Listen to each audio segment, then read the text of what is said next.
Now, information reaching us confirms that the general manager of CITI-FM, Samuel Atamensa, has been picked up by operatives of the Bureau of National Investigations, BNI. The arrest is believed to be in connection with a publication by the station's website, CITI-FM Online, linking a lady busted with cocaine in London to the governing National Democratic Congress. Also tonight, the tussle between MODEC and the General Transport, Petroleum and Chemical Workers Union over the dismissal of 27 Ghanaian workers on the FPSO has taken a different tangent as the union declares a one-day solidarity strike for tomorrow, November 18. Unionized workers of MODEC who have been issued with dismissal letters must be reinstated unconditionally with immediate effects. Management should withdraw immediately the following written directives to the workers. 1. Signing of letter of undertaking to be of good behavior dated 4th November 2014. 2. MODEC Ghana disciplinary policy dated 31st October 2014. So it's a day's strike worth the hassle, and as already MODEC has contracted new workers to replace the catering and utility staff offshore. Is there anything further that these workers can get with a strike? Have they been treated fairly? This is today's big story with me, Stephen Enti.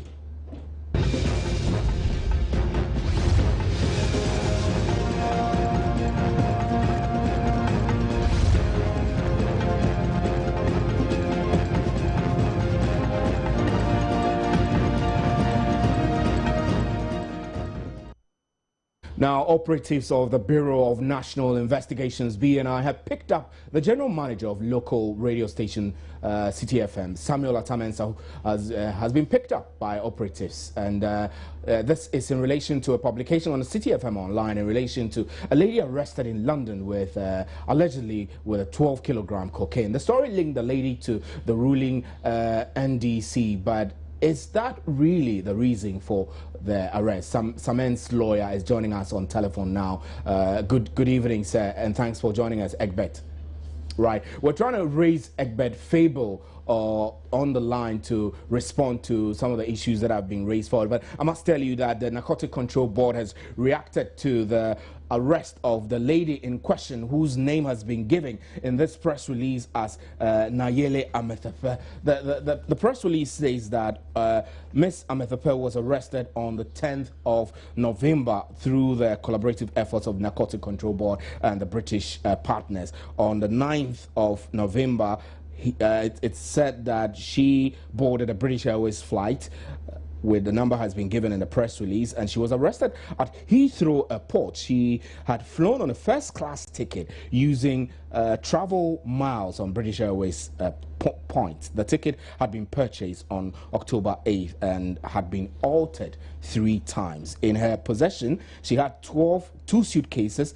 Only one of the suitcases was checked in. That's the baggage tag number has been given also, and nothing of interest was found. In the other suitcase, which was believed to be hand carried on the plane, 10 grams of cocaine was found among her clothing. The cocaine were wrapped in 1 kilo blocks in her handbag. She had further 2 kilo blocks. That makes a total of 12 kilos. It is worthy to note in the press, according to the press release, that Miss Amethepe traveled on an Austrian passport. The number has been given, and not on a Ghanaian diplomatic passport as being widely circulated on social media and websites. So she is also said to have had in her possession an ordinary Ghanaian passport. The number has also been given, and this passport was issued on August 12th.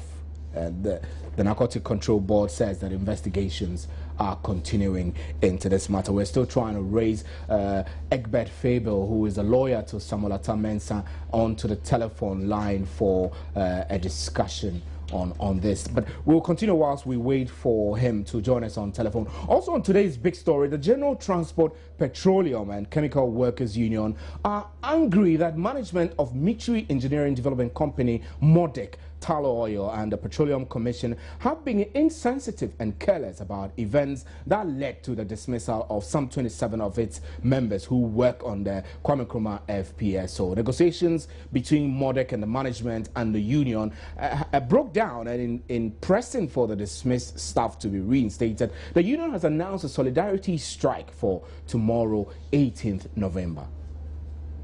A memorandum of understanding was signed. Among other things, all the workers were to continue to enjoy their conditions of service, only for them to report to work, and then you issue to them what they call undertaking, that they will be of good behavior. If you have that kind of thing, why did you not bring it to the table for discussion?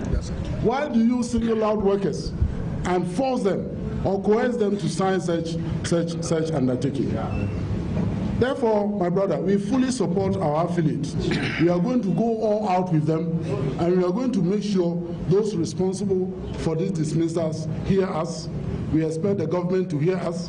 We expect the Petroleum Commission to hear us. And until they hear us, we will not sleep. Well, so the key question tonight is, what is this expected to achieve? Why hasn't there been any productive negotiations between management and the union? I'm joined in the studio now by a local union representative, Eric Ofori, right? Yeah. Eric Ofori. We're grateful that you could join us. Now, tell us, this one-day strike, what's it going to achieve, really? What are you hoping that this will achieve? Well, for strike, you cannot tell unless the D-Day happens. I mean, I cannot speculate that this is going to happen.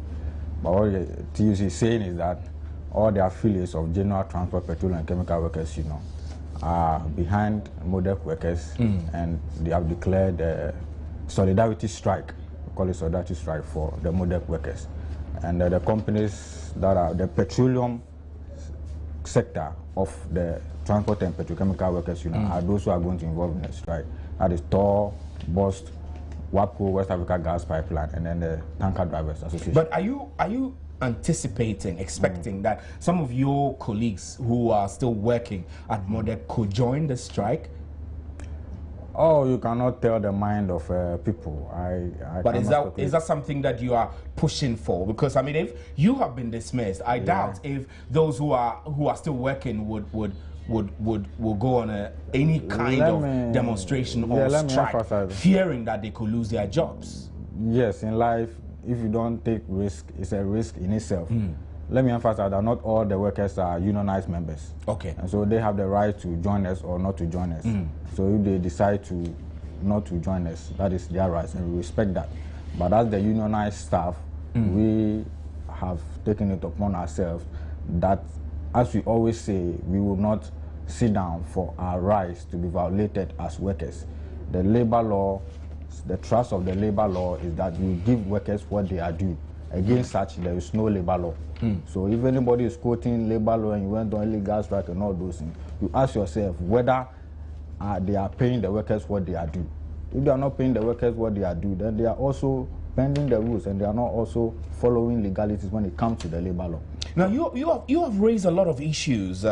You named specific individuals, including Bruce Tate, who is an offshore installation manager, and then Andy Oliver, and you even mentioned Austin Game, who is the labor consultant to the management of MODEC. I mean, you're trying to include roping everybody and blame them for what is happening rather than yourself. I mean, some labor experts say that this is all up to you and your labor unions. Perhaps you did not approach the issues circumspectively, taking into consideration losses and revenue streams and etc., even including safety of the FPSO. So you should take some blame too. Absolutely not. You ask yourself, what are the workers also lost? If we are supposed to be paid what we are due, right, the money that we have lost. Mr. Ofori, I'll hold you briefly. I'll get onto the telephone line and speak to Egbert Fable. We've been trying to reach him, and this is a breaking issue which we'll want to deal with. Egbert, we are grateful that you could join us on today's big story. Thank you. So, when did this arrest of Samuel Atamensa take place? It happened at about 2:05 p.m. today. 2:05 p.m. today. And how were you reached? Because I understand that you said that he has not been giving access to his lawyers. I mean, but you are his lawyer. How did you get to hear of this? Well, I found myself at the BNI premises on another matter, and I found his vehicle there. I later found also a colleague of mine by name Mr. Patu Blanche, who was there in respect of him. Okay. We put our heads together and made requisitions to see him as counsel. But try as we did, we were not able to see him. Right, so... Yeah, Egbert, I'm listening. Yeah, on the basis that the director of the BNI, who asked to see him and who had, received Mr. Atamensa, was not available in the office. So, what reasons have been given for this arrest? We know what we are reading. No official of the BNI has proffered any reason as to why Mr. Atamensa was invited. But what I'm able to tell is that the station itself, Mr. Atamensa himself, is of the position that it is in connection with a story that CITI-FM Online carried, reference this arrest of this lady at Heathrow Airport. That's right. So, I mean, the key question is, you are a journalist. So when I ask you these questions, it's also based on the fact that you are a journalist. And apart from the fact you are a lawyer, you understand the ethics that govern publication and etc. Do you feel by any means that perhaps CITI-FM may have violated some ethical principles? I do not cross-check, cross-check, cross-check. You do not think so? I do not think that CITI-FM has committed any offense in the circumstances. Even yes, maybe one or two parts of the story may have been inaccurate, but that does not warrant the sledgehammer approach that the BNI has adopted. You think this is a sledgehammer approach, which suggests that you think that reaction is too heavy for such a small thing? That is it, exactly. You think it's a small issue? I mean, that's the point I'm trying to establish. This is a non-issue, as far as I'm concerned. So what are you going to do to seek his release? We'll go back tomorrow. If he's not released tonight, we'll go back tomorrow and still press to see him and also ask for bail. Right, Egbert Fable, we're grateful that you could join us on today's big story. Egbert speaks for Samuel Atamensa, who we are told has been picked up by operatives of the Bureau of National Investigation. Portions of the story suggest that Mr. Atamensa, whose car is still parked at the BNI headquarters, is not within the BNI headquarters premises and has been taken to an unknown destination, possibly one of the numerous facilities of the Bureau of National Investigation scattered across the country. Now, Dr. Amin Adam is Executive Director of the African Center for Energy Policy, ASAP. He's joining us now to go back to the issue of MODEC and their strike, solidarity strike, which is called for tomorrow. Good evening, sir. Yeah, good evening. How are you? I'm fine, thank you. Now, you must have been following this issue of 27 staff of MODEC who were dismissed for going on what the company prefers to call illegal strike, through which they've been dismissed. Now, the story just say the workers are not happy with their working conditions and for which they protested, but they ended up losing their jobs. Now, the long and short is that tomorrow the union, the Ghana Petroleum Transport Chemical Workers Union, has called for a solidarity strike tomorrow. Is this strike worth it? Yeah, I think that, first of all, two issues. The investment, the huge capital investment. And therefore, if this issue is not handled well, everybody will lose. The companies will lose, the state will lose revenues, and the workers will lose income. So everybody will be affected. Secondly, the issue of what is illegal strike, I believe, is not the preserve of the company. We have appropriate institutions and structures that will determine the legality or otherwise of any strike. Now, having said this, let's look at what the law that governs the oil and gas industry provides. Yes. Some people are talking about labor laws, but I want to just limit it to the law that regulates the petroleum sector. That's right. Section 310, subsection 10 of the Petroleum Exploration and Production Law 1984, PNDC Law 84, provides that a contractor or subcontractor, MODEC is a subcontractor, so this provision applies to MODEC. So So the contractor or subcontractor, and this I'm quoting, shall, in accordance with the regulations and with the terms of the petroleum agreement or petroleum subcontract, in this case, MODEC has been given a subcontract, so it applies to them, as the case may be, ensure that opportunities are given as far as is possible for the employment of Ghanaians having the requisite expertise or qualification in the various levels of the operation. And so what this provides is that Ghanaians should be given preference. But the premise of the law also anticipated that because we are talking about requisite expertise or qualification, you may not be able to get Ghanaians, especially at this, formative stage industry, to see involved. So you have no and this is why we have expertise working with Dr. Adam, your telephone line is a bit bad. I'm not sure where you are. If you could reposition so we could get a clearer reception. You are breaking as you're talking to us, so we're unable to hear you clearly. Hello? Yeah, we can hear you now. Okay. So I just quoted Section 2310 of PNDC Law 84. Which regulates the petroleum industry. Yes, that regulates the petroleum industry, which provides to the effect that a contractor or subcontractor, and I'm saying that MODEC is a subcontractor, shall ensure that Ghanaians are given preference over all nationalities as far as employment opportunities are concerned. But this is based on the fact that the Ghanaians that will be given the preference have the requisite expertise or qualification. And so, because we are at the formative stages of the oil and gas industry, it is not possible to fill all positions, with Ghanaians. Right. And therefore, the framers of the law knew that we will have a combination of Ghanaians and expatriates working. So, Section 2311 then provides that a contractor or subcontractor shall not engage in discriminatory practices on grounds of race, nationality, or sex in the conditions of service provided for personnel.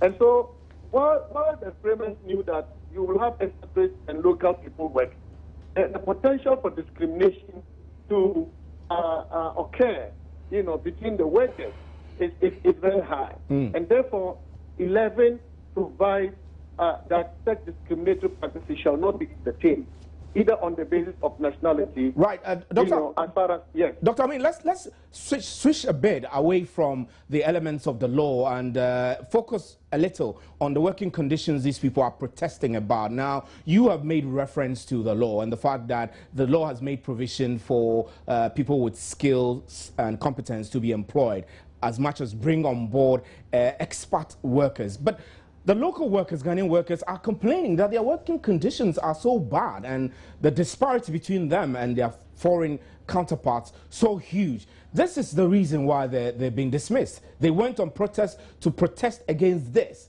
and for which reason they came back to sign a memorandum of understanding, hoping that management will sit with them and renegotiate. That didn't happen, and they ended up losing their jobs. That's unfair. Yes, I think it is unfair to the extent that the strike has been described as illegal, which the company doesn't have a mandate to declare. Secondly, if they haven't been given hearing, I think we have sufficient, provisions in our law that condemns such dismissal. But you see, we don't have to be speculative. Yeah. It is important for us to recognize that one of the associated with local content is that it raises expectations. And so the fact that we are Ghanaians and we are required by law to be given, first preference in employment, doesn't give us the right conditions that are with the job description defined for us. Right, Dr. Amin, so wouldn't you say that the issues are too much, that perhaps it's time the Petroleum Commission and government intervened in this matter to put matters to rest? Yeah, and this is why I'm surprised that up to now we haven't resolved it. Because if the Ghanaians are complaining that they are being paid, low in the value of their work compared to what expatriates are paying, the first thing we should do is to look at their job description. If the job description suggest that they are doing more than the established, then there is a clear case, of violation of our law. Because as I indicated, Section 2311 says that there shall not be any discriminatory practices by contractor or subcontractor as far as conditions of service are concerned. And so if we look at their job description, which vary from those of the expatriates, for instance, if those of the expatriates are more valuable than what the local personnel are doing, then we will have no complaint. We will have no complaint that the Ghanaians are being discriminated against. But if their job description suggests people work as those, from countries, right. Our law. Dr. Amin Adam, Petroleum exploration will work. Right. Thank you very much, Dr. Amin Adam. We're grateful for your time on today's big story. Dr. Amin Adam is Executive Director of the African Center for Energy Policy. We have been discussing the issues involving the MODEC workers. Now, Eric, let me get it straight. You've raised a lot of issues and concerns. Yeah. You have explained, in this press release, in this statement of yours, which is about six pages, you said a lot, including the fact that you feel that they've not been fair treatment, that the issues that led to the protests have been the Petroleum Commission, the tall oil, have been insensitive to these issues. I need you to get us a clearer and better understanding of this moving on, so that we'll know what to do from here. Yeah, what we're saying is that we did not just come to this stage just as it is. We've been following procedure. We've engaged management, all the stakeholders, Petroleum Commission, and all those stuff. So for us to come to this stage, then we are saying that all those stakeholders have been insensitive to whatever we've been championing across. And doctor said it all that doctor is saying, we brought it at the negotiation table.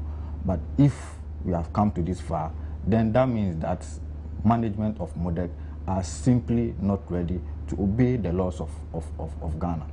And that is what we are saying. That's what you have not been sensitive about. They have not been sensitive. And doctor said that it is not within their purview to declare what we did as an illegal strike. In any case, we did not go to strike. If we had gone to strike on the FPSO, there will be chaos in the country because we will shut everything down. Right. You held a press conference earlier today. Let's hear some of the issues that came up at the press conference, so that we'll do a final discussion and wrap up for the show.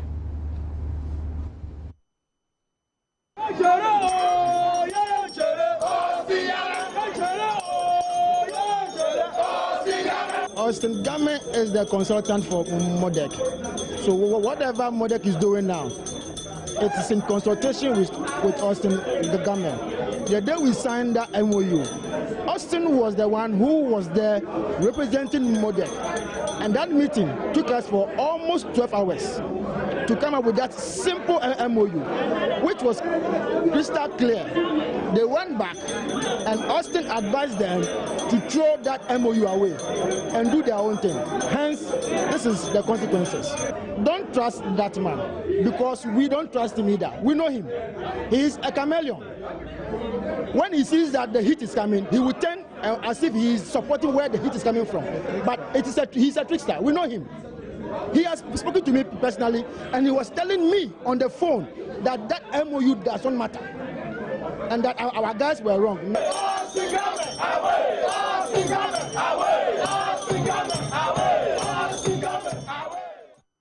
Francis Sala, the gentleman you saw there, is the General Secretary of the GTPC, Deputy General Secretary, I beg your pardon. He's here in the studio with me. Now, you raised a lot of issues. Eric brought up some of them, but key points that you want covered is what? What do you want? 27 people, they've been dismissed anyway. Shouldn't you possibly be pushing for negotiations rather than threat to go on strike, which hasn't yielded any results? The first strike, you got people dismissed. You still want to go again and get more dismissed? Well, if that is what this country wants, we are ready for that. We have gone through the avenue, the process and procedures to get these things resolved. Management is simply not ready. And Austin Game, being their consultant, is fully backing them. at this stage. But Austin has been telling me that he's had a lot of fruitful discussions back and forth with both parties. So on the basis of this, you shouldn't be running or jumping to conclusions that he has not been fair to you. You see, so if you, Austin, you presided over that meeting that lasted for almost 12 hours, which culminated in that MOU, and then your own people are breaching it, and you're not telling them to do the right thing, and rather you're asking them to take us to Labour Commission. Has this ever happened before? But you have gone to Labour Commission already. You have sacked me. I'm supposed to take you to the Labour Commission, but you are rather saying you are taking me back to the Labour Commission. For what? You have sacked me. You have sacked my workers, Ghanaian workers on board the FPSO. And now you are saying that you are taking us to where? Labour Commission. To go and do what? But have you lodged a complaint at the Labour Commission? We have not lodged already. A complaint. You have lodged. Why have you not done that? Why should we go there? But if you have concerns bordering on labour issues, the Labour Commission is the main arbiter, and you should be engaging with them. Petroleum Commission, as we speak, they are the regulators in this industry. They have called you. They've called Modec down. What you have done is wrong. Reinstate these guys. They said no, we will not do it. So what is happening in And I'm told that already the catering staff of the offshore department have been replaced. You see? Already. So is this an error? Because, I mean, if it had been dismissed, the company has a right to begin filling the vacancies. They served us a notice not too long ago and saying that they want to sever the relationship between they and this catering staff. We have not even started the negotiations on them, and now you are replacing them. So is it that you really want to let people go home? Or what? Is the job there or not there? So if at this stage, okay, you are bringing in people just to replace others, then there is a sinister motive there. And why haven't you gone to the Labour Commission? No, we are not supposed to go there. Why? If we have to go, we will go. But at this stage, in our current dispensation, I think we'll use the force that we have, because that is what the employers will want. They think that the law is there, they can go there and do whatever they want. So have you closed the doors to negotiations? We have not closed the doors to negotiations. Or they have closed the doors to negotiations? They have closed that door, and we want them to open that door immediately. And what? First of all, before we go back on the table, get the guys back at work. That's the first stage. If you don't get them back at work, we're not going to go. This is going to get nasty, isn't it? I mean, if by tomorrow, after tomorrow, they're still not have not been readmitted back to work, what would you do? Look, as we speak, it's already getting nastier, because I've been to several meetings, and trying to control our members is becoming very difficult, extremely difficult. If you know the tension that is going on as I speak, we should be very careful. Because as we speak, the problem that these guys have is the same problem that others are having in this same oil and gas sector. And why must we sit down as a country and allow somebody who's coming in as an investor to claim that they have got everything in this country? Well, an investor who has a skill you don't have. What skill? What possibly you're missing is that perhaps a lot of the skill that the experts bring on board, the Ghanaians don't have. It is never true. These Ghanaians have worked in many countries in this world, in this field. They've been through all the processes. You're talking about professionals, engineers who are working in this industry for a long time. Some who were poached, right, to come and work there. Exactly. They were asked to leave whatever they I must tell our audiences that we tried very hard to get Petroleum Commission, and we contacted Austin Game, who is a consultant to Modec, to discuss these issues that the workers have been raising, but we're not getting any headway with that. And we're told that the management of Modec have reached an agreement and will be issuing out communication to that effect very soon. Perhaps tomorrow or tomorrow next, we might be able to hear from them and get an official reaction to the workers' position. So, Francis, we don't have all day now. I need you to tell me, what next after tomorrow? Look, as I speak with you, if tomorrow we have busts, we have tow, we have tanker drivers shutting down, and the guys are still at home, the next day, another action is going to be triggered. And to be more worse than what you're not going to tell us what action. No. But what effect are you hoping? Well, you are hoping to cripple down the finances of these companies which employ you. If you shut down for 2 days, you know that is millions of dollars lost. They are at work, and they're having all their fun. They're having all the whatever they want, and our guys should stay at home. So at this stage, they are crippling us Ghanaians. Remember, as we speak, Ghanaians are at home. They have their wives. They have their kids, their families to take care of. Just multiply 5 for families times 27. How many are we counting? Right. They have no bread on their table as we speak. Right, thank you very much. That's Francis Salah, is the Deputy General Secretary of the General Petroleum Transport Workers and Chemical Workers Union of TUC. My name is Stephen Enti, and that's where we draw the curtains. We'll be exploring more of the issue of the arrest of Nayeli Ametepe in our subsequent bulletins. Do stay with us. We'll be right back with the interactive segment.